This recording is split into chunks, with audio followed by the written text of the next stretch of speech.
الحمد لله وكفى والصلاة والسلام على رسوله المصطفى. معززو د ایران نه یو ورور پوښتنه کړې ده چې دلته شیعګان د محرم په 10 ورځو کې خیراتونه کوي او یا نظرونه پر ځانونو ایښي وي هغه تقسیموي، نو د دوی سره د دوی په خوراکو یا هوټلو یا میلو کې شرکت کول څه حکم لري؟ الجواب بالله التوفیق. محترمو مسلمانانو، تاسو ټولو ته دا پکار ده چې د روافضو او اهل تشیع کسانو سره په پوره احتیاط ژوند وکړئ.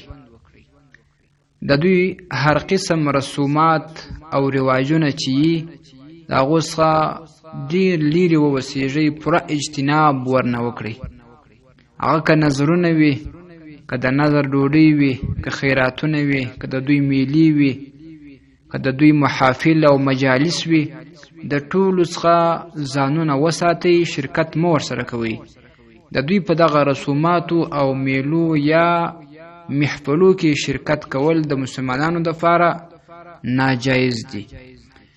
مرقات المفاتيح 5 جلد 2182 صفحه.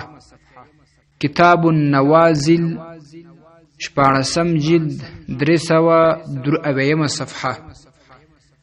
فتاوی قاسمیه 42 جلد 912 صفحه. والسلام علیکم ورحمة الله وبرکاته.